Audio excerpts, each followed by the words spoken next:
Bitcoin's blockchain was written 2008, and despite criticism by financial regulators, institutions, governments, and media, it had a tremendous increase in value.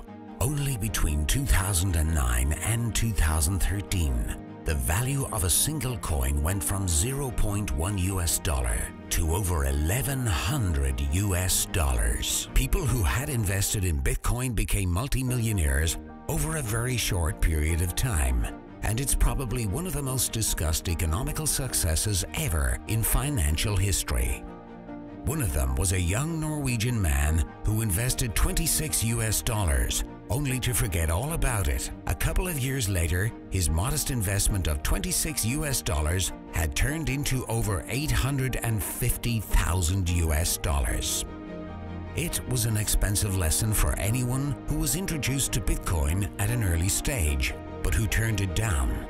What if new technology allows everyone in the world to be their own bank, free from taxes and banking fees? Cryptocurrency is built on math, technological computer software with a shared code that connects a global network through the internet. But how do we know it can be trusted? Traditionally, we are programmed to rely on trusted third parties like banks, credit card companies, and remittance services as they keep track of the money being transferred from one to another. And we are being charged tremendously for it. We are in the habit of paying big money for something that could be free of charge.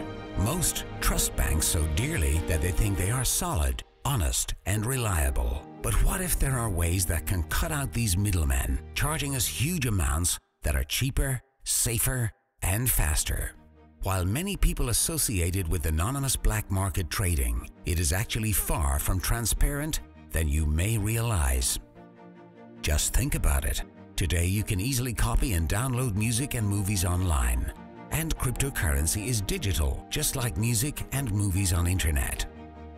So listen closely, as this is key to understanding cryptocurrency.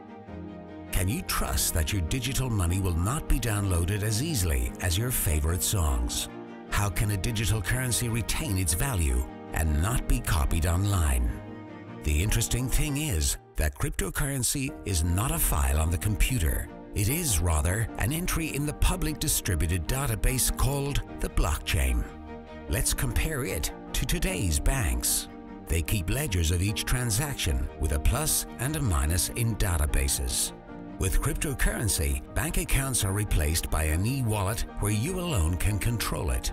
The ledger of a cryptocurrency is the blockchain. The blockchain, or the ledger of a cryptocurrency, keeps a record of every coin and every transaction ever made, and it always balances since the amount of coins is non-changeable and no coin will ever leave the system. When one coin is sent somewhere, what is really being sent is the control of the database with a code that is a unique key for that specific transaction. As transactions are made, the ledger, the blockchain, is constantly synchronized across the globe. Each user in the entire network has an identical copy, and since the blockchain is public, it cannot be controlled by any person. There is no single point of failure. To hack the blockchain, hackers would have to target thousands of computers across multiple geographic locations, all at the same time. It may not be impossible, but it is made much more difficult and is a lot more secure than the present banking system.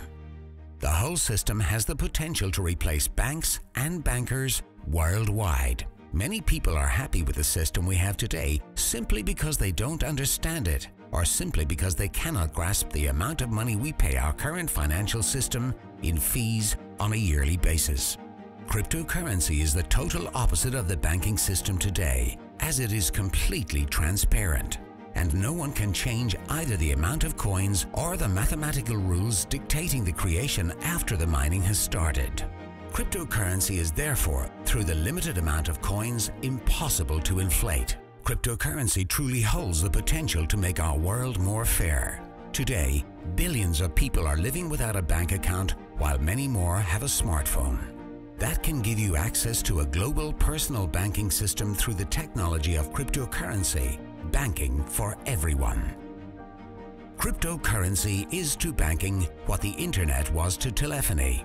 The most exciting thing about it is not anything that we have seen yet, but what it will become in the future.